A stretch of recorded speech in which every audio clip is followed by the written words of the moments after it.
Good day, guys. How are y'all doing? My name is Gibson Warrell. I am from Papua New Guinea, in the Oceania region of the global south, based in the Pacific, just north of Australia.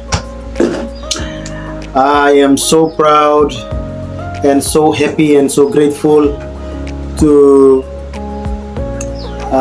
express my heartfelt thanks to the forefathers of the nation, especially to the late Grand Chief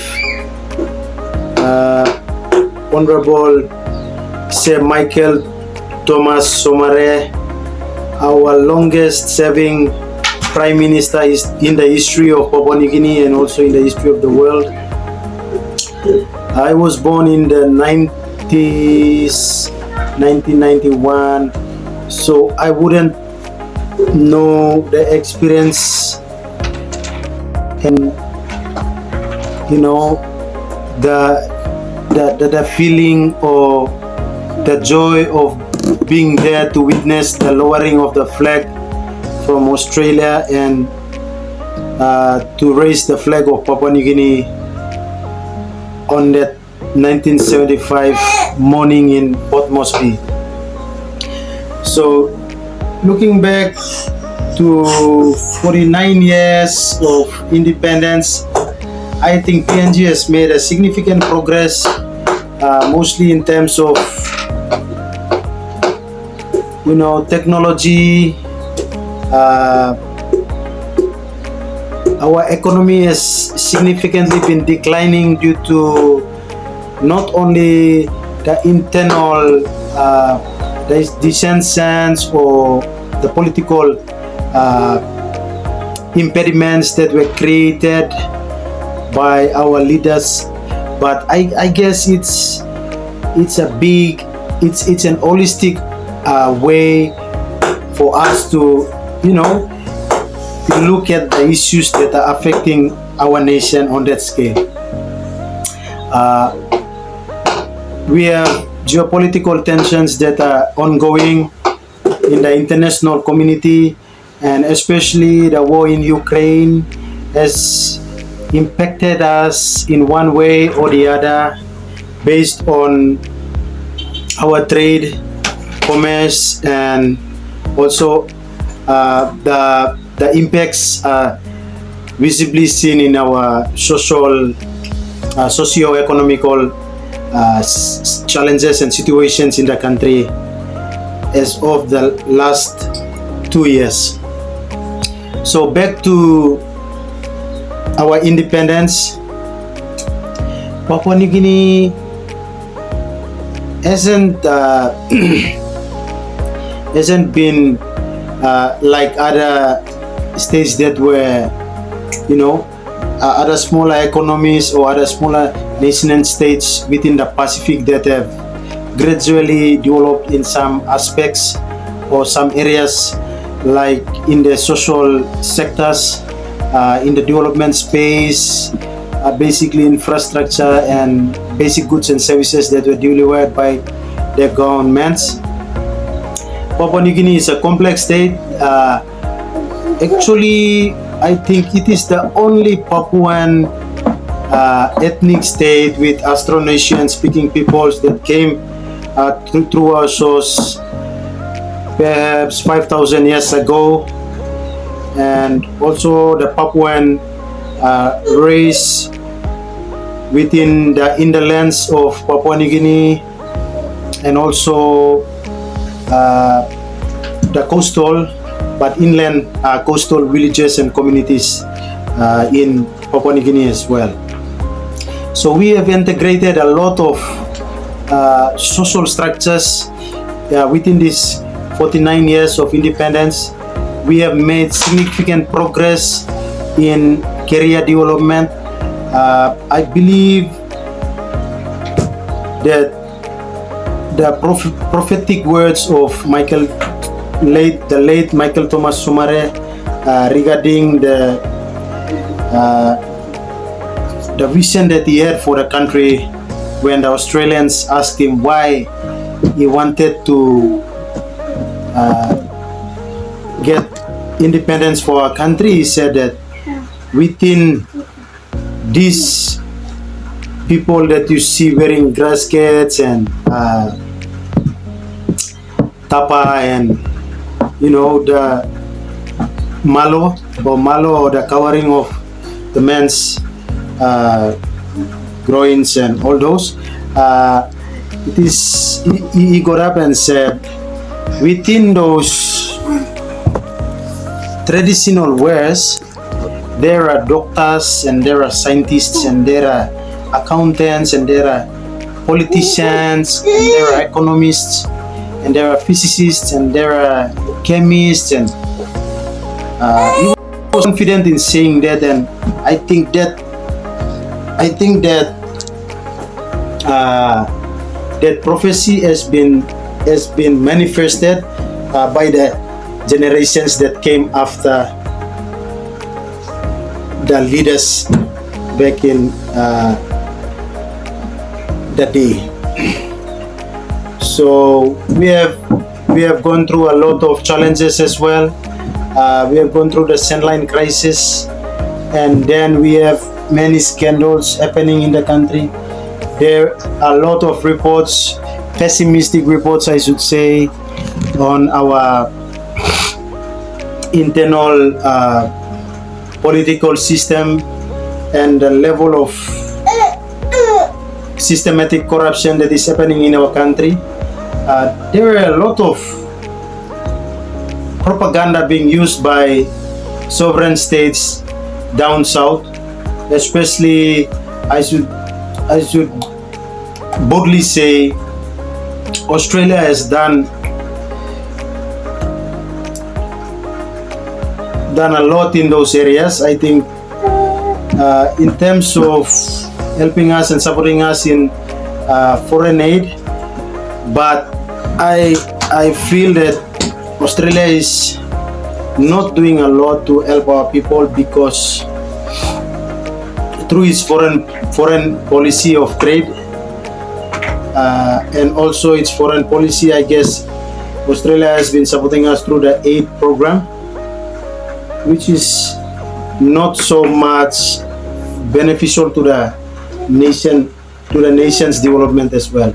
So Australia hasn't made us a key economic partner, especially in terms of trade. Our capacity in terms of looking at organizational capacity and to strengthen the systems that are in the country as well.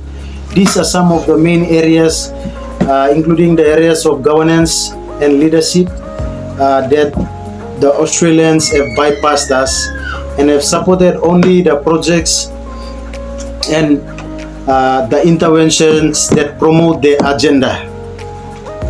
So it's like a one-sided development that favors our neighbor, our Western state neighbor down south, the Australians and the New Zealanders. So as the only Melanesian big brother state in Asia Pacific, I am so proud of my country. It is a wonderful feeling when you know that you are a true son of Papua New Guinea. So I just want to take this time to thank all the hardworking people of this country, especially the citizens, the indigenous people who have contributed a lot to the nation's wealth and development through their input in the extractive industry and the agricultural sector. Those who have strived in the academic excellence by going abroad, studying abroad, and making new discoveries and innovations in science, technology, mathematics, and all those areas. I am also grateful for our engineers who have tirelessly worked around the clock to build the road network of our country. And also I just want to thank the leaders of Melanesia as well, starting from the local hamlets and the villages of our proud nation, uh, right up to the towns, to the local level governments, and then looking at our districts, our constituencies, and the provinces, the 22 provinces in the country as well. So basically, these 49 years has been quite a journey for us. Yeah, we've gone through a lot, but I thank God for the gift, the gift of contribution, the gift of family, the gift of friends, the gift of the colleagues, the nationalistic feeling that is embedded within each Papua New Guinea. Whatever we contributed in one way or the other, we have impacted this country on a tremendously positive way. I would like to thank all the citizens of this country, and not forgetting the people who wish to come in and bring in development into our country, especially the investors, the contractors, starting from the People's Republic of China. Thank you, China, and the Taiwanese government, and also the Filipino community within the country. I would also like to thank the Malaysians and the Indonesians, plus also our brothers and sisters in Papua, West Papua, and the Solomon Islands, the Vanuatu, the Fijians, and New Caledonians, not forgetting our indigenous population or Austronesian people or Papuan people or Aborigines community down in Australia. I would also like to thank the Australian government on the never-ending support to us in their programs, despite most of the challenges that we are facing. I think we can work around that and move on. I would also like to thank the government of New Zealand for the tremendous contributions that they have done in our country, especially through water, sanitation, and hygiene projects. They have contributed a lot in this country and the economy of our country. I want to also thank the United States government of being there through thick and thin, especially I should say. They are a big nation, but looking at geopolitical issues that are happening right across the Pacific, they are also keeping a big eye on us as the big brother. But there is one thing that I want to stress out. They should also respect our right to make our own decisions and the right to choose our partners in terms of trade and development.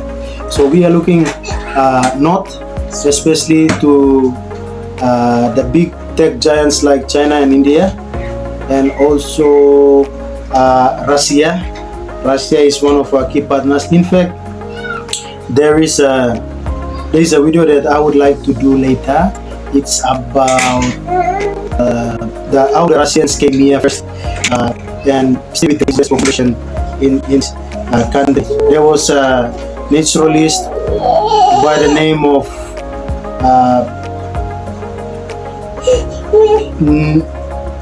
Nikolaevich Mekley from the Krasnoyarsk region of Russia. He was a naturalist, ethnographer, came and stayed in this part of the world, especially in the province, Medang province. So I just want to take this time to thank the Russian people, the Russian government, and also to pass my sympathies to the people of Israel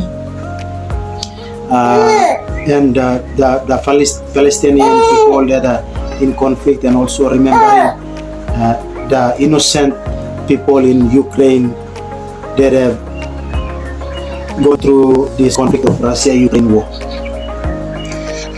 With that, I would like to say Happy Independence Day. Whatever you can say hi to them. Easy. Say hi, happy independence, and God bless you all.